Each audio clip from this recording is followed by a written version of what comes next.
こんにちは。整理収納アドバイザーの七尾明子です。今回は 1LDK のコンパクトなマンションに4人家族でお住まいのお宅のルームツアーをご紹介します。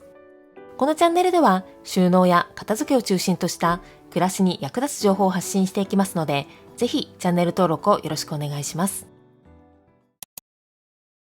今回取材したのは 1LDK のマンションに5歳、3歳のお子さんと4人住まいのお宅です。広さは 39.8 平米ほどで、4人家族としてはかなりコンパクトで、収納スペースも限られるお住まいながら、お子さんのものやご家族共用のストック品などもしっかり確保しながら暮らしていらっしゃいます。今回はそんなこちらのお住まいの工夫をたっぷりご紹介していきます。まずはリビングです。広さ 11.7 畳とコンパクトで、作り付け収納もない間取りのこちらのリビング。狭めのスペースのため、なるべく圧迫感が出ないように、収納家具は白系を中心にして、扉のついた隠す収納にすることで、なるべく色が目に入ってこないようにされています。また、床に敷いたマットも白系と相性のいいグレーを選ばれていました。さらに、場所を取ってしまうソファーの代わりに、シングルサイズの三つ折りのマットレスを置かれていて、これにもグレーのカバーをかけて色味を統一されていました。こちらはテレビ周りの収納です。ここにはカラーボックスやテレビ台を置いて、主におもちゃ収納としてお使いになっています。テレビ台左側は上の段のボックスにおままごとセット。台の上のスペースと下段のボックスには下の弟さんが大好きな電車や車のおもちゃを収納されています。テレビ台の真ん中のスペースにはボックスも活用しながら絵本を収納されていて、テレビ台とカラーボックスの間に置かれたファイルボックスには分類が難しいおもちゃをざっくり収納されています。また、カラーボックスの真ん中の段は上のお姉ちゃんのスペースにされていて、扉付きなので中は少しごちゃっとしていてもちゃんと中に収められていれば OK という緩いルールにされているそうです。その下の段はパズルやごっこ遊びグッズ、大きめのおもちゃ、お絵かきセットを収納。その左側は上の布製の大きいボックスにかさばるぬいぐるみ。その下にブロックのおもちゃを収納されています。他にもかさばるおもちゃは一部寝室のクローゼットの中にも収納されていましたが、置けるスペースに限りがあるため、おもちゃの量は今以上に増やさないように意識されているそう。お子さんと一緒に定期的に遊ばないおもちゃを整理したり、プレゼントで買うときは代わりに何かを減らしてスペースを空けるように意識されているそうです。また、お子さんたちはお絵かきも好きで、描いた作品が増えがちだそうですが、最近描いたお気に入りの絵は、キッチンの換気扇の側面を飾るスペースにされているそうで、一通り飾ったものは寝室のクローゼット上段の袋の中に一時置きして、長く保管しておきたいお気に入りの作品はベッド下の引き出しに収納されているそうです。工作やおもちゃ、洋服などを手放すときはお子さんが写真に撮って記念に残すことにされていて、こうすることで娘さんも気持ちよく手放せているそうです。ちなみにテレビ台のこちらの引き出しは1段目に娘さんの髪飾り、2段目にお子さんたちが使う家電製品、そして3段目にはコード類や使用頻度低めの家電製品を収納されています。続いてはカラーボックスの上のスペースです。ここにはコットン製の可愛いボックスを使って使用頻度高めの小物を収納されていて、こちらはこのボックスの中身ですが、右側のボックスにはよく使う文具をケースで仕切って収納。左側のボックスには体温計や綿棒などのご家族がよく使う日用品を収納されています。そしてカラーボックスの一番上の段には大人が使う書類が収納されていて、一番左側にはママの書類やノート、真ん中にご主人の書類、そして一番右側にお子さんやご家族共用の書類を収納されています。また、届いた郵便物やプリント類はカラーボックスの上のボックスにあえて目につくように挟んでいるのだそう。こうすることで早く対応するように意識しているそうです。続いてこちらはダイニング周りです。テーブルの上にはなるべく物を置かないようにされているそうで、代わりにティッシュはテーブルの足にマグネットで吊るして収納されていたり、リモコンも裏にマグネットをつけて収納されていました。また、このテーブルは昇降式になっていて、ご主人が家で仕事をするときは高さを上げて使ったり、お子さんがお食事をするときは一番下まで下げて使ったりと、ご家族に合わせて使っているそうです。ちなみに、ダイニングテーブルとは別に折りたたみのテーブルもあり、お子さんたちはここで絵を描いたり食事をすることもあるそうです。また、ダイニングにあるソファーの下のスペースも収納としてフル活用。手前側のソファーの下にあるこちらの3つのボックスには、工具やテープ類、救急用品、おむつ替えセットをそれぞれ収納。奥側のソファーの下も収納スペースとして活用されていて、サプリ類や比較的使用頻度の高い日用品のストック、掃除用品、そしてご主人のガジェット類が収納されています。また、天井に近い壁面もフル活用。四角になるスペースを生かして、突っ張り棒で神棚を作られていて、リビングに入って左奥の壁面も同じように神棚のスペースにされていました。続いてはキッチンです。釣り戸棚がなく、大きな食器棚を置くのも難しいコンパクトサイズのこちらのキッチン。こちらもリビング同様、なるべく丸めにならない収納を心がけているそうで、レンジ用の棚のオープン収納部分には、突っ張り棒とカーテンで目隠しをされていたり、コンロの前に置かれたオープン棚もホワイト系のケースで統一して、狭いスペースでもすっきり見えるように意識されています。また、コンロ周りも表に出しておくものを必要最小限にされていて、ワークトップの上も料理や掃除がしやすいように、できるだけ物を置かないようにされています。続いてこちらはシンク下収納です。扉式で配管がある収納ですが、食器棚が置けないキッチンのため、こちらのお宅ではここに食器を収納されています。食器はこのスペースに全て収まる量に厳選されていて、なるべくシンプルで使い回しやすいデザインのものや、お子さんでも使える割れない素材の食器を中心に揃えているそうです。また、水切りネットは以前使っていた100均のおもちゃ用ストラップを再利用して、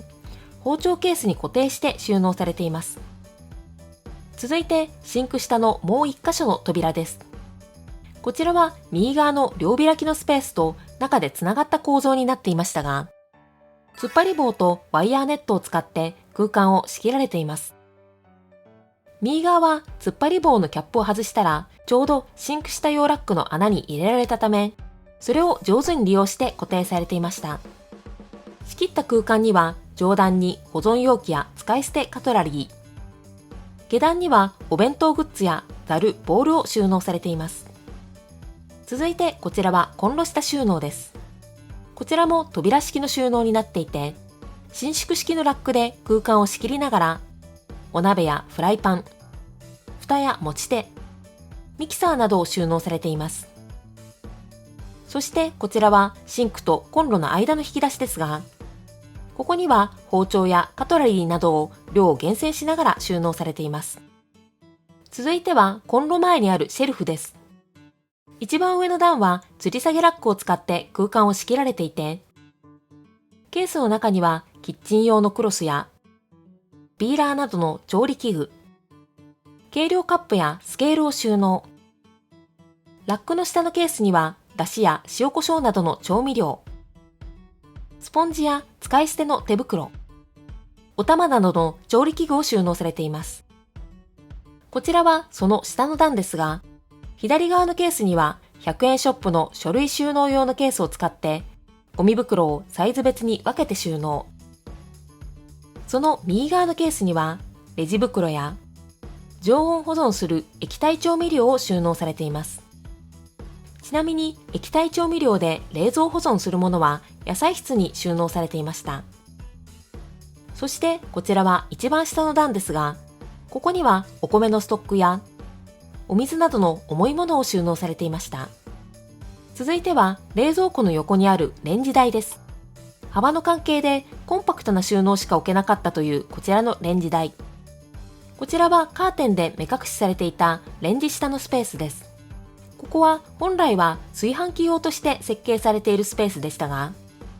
コンロ下に備え付けで置いてあったこのジラックを活用して空間を仕切りながら、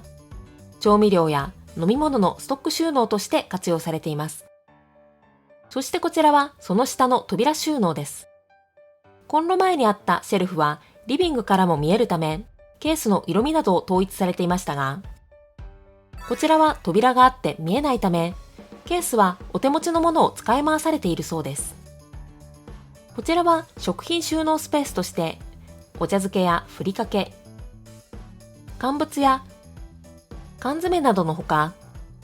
麺類や料理用のレトルト品などを収納されています。なお、食品が収納できるスペースが限られるため、冷蔵庫もフル活用されていて、ふるさと納税で届いた食品や、まとめ買いしたお肉などを冷凍して、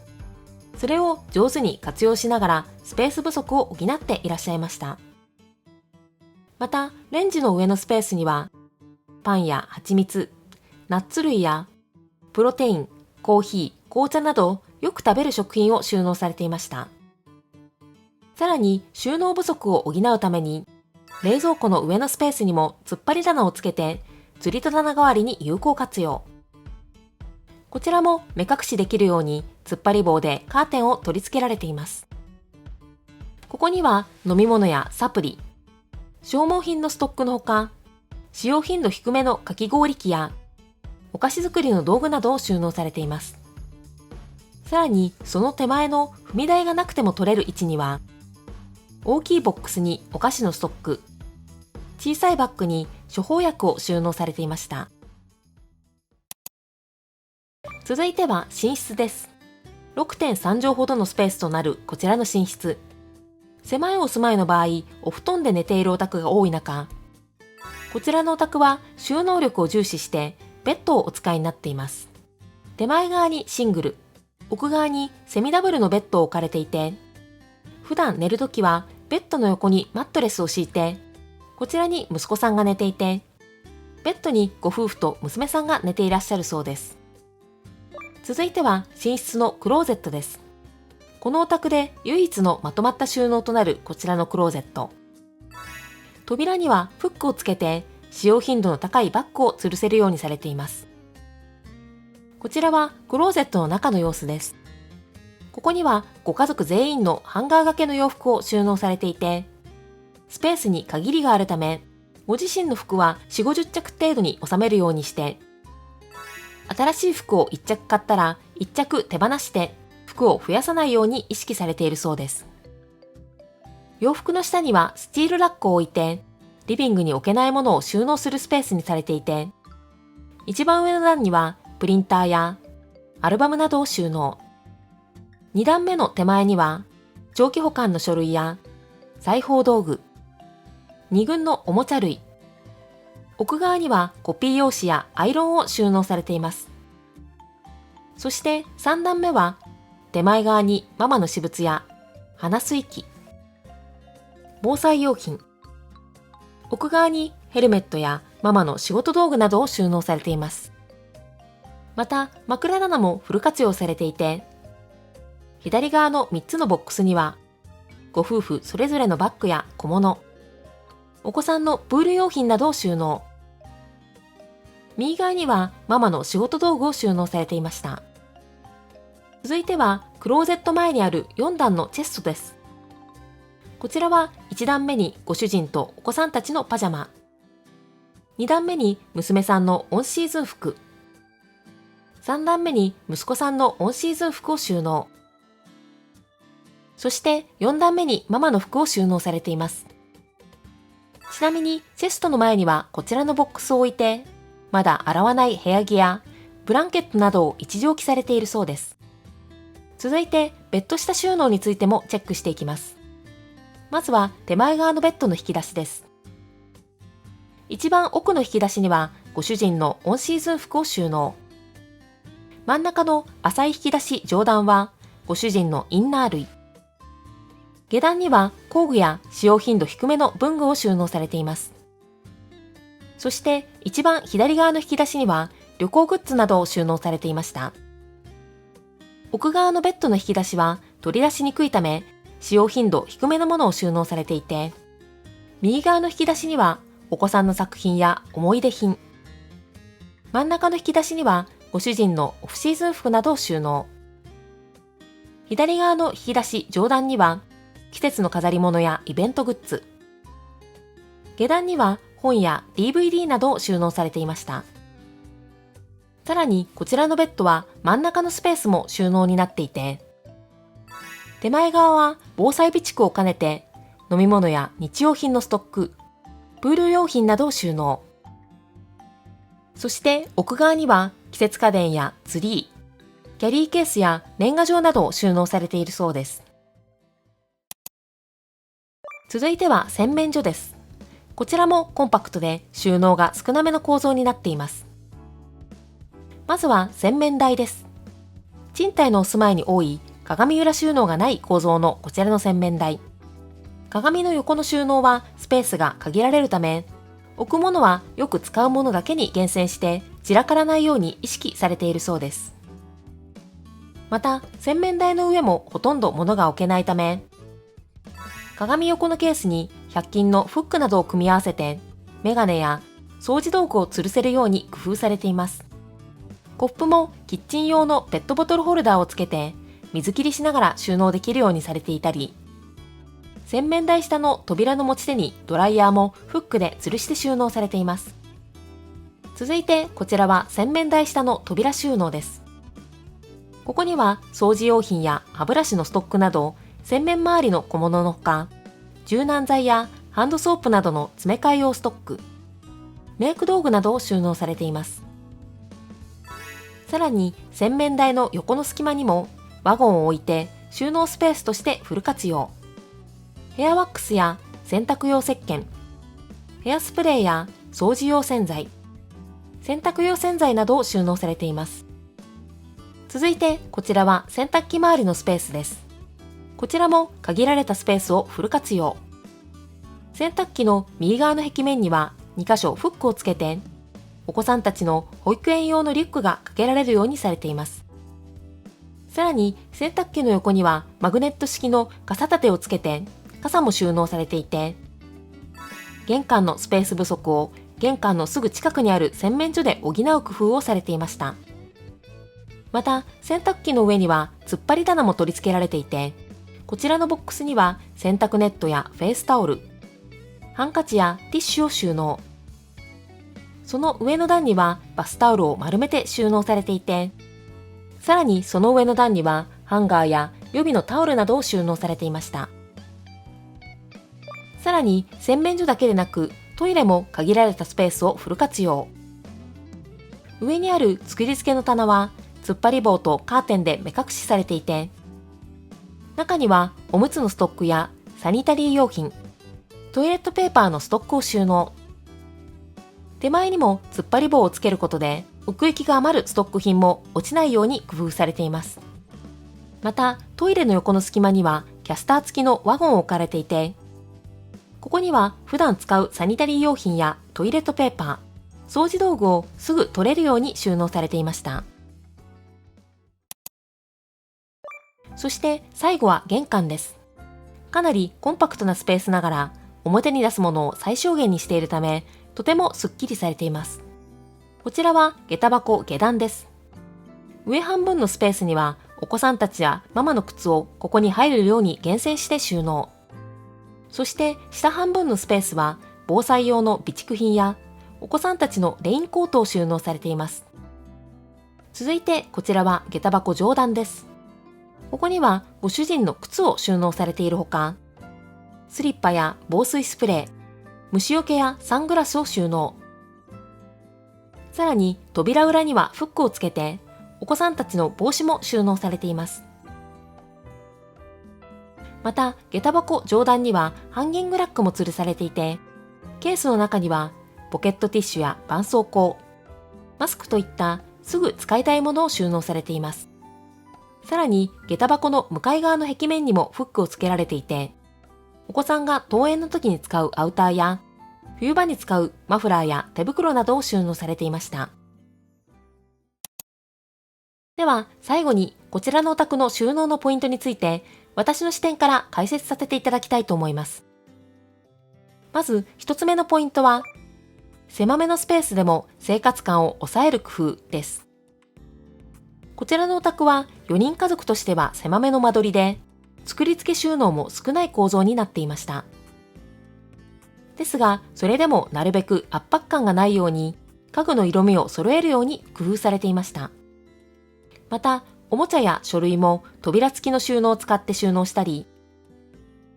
キッチンのオープン棚もケースの色味を統一することですっきり見せる工夫をされていました。さらに、突っ張り棒でカーテンをつけて丸見えにならないように工夫されていました。もちろん扉やカーテンがあることで出し入れにワンアクション増えてしまうというデメリットはありますが、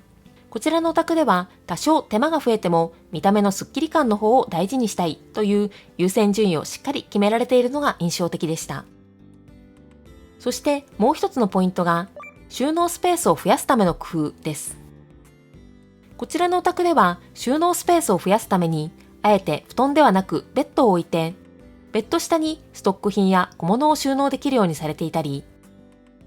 ソファー下のスペースも収納としてフル活用されているほか、キッチンや洗面所に突っ張り棚をつけて収納不足を補ったり、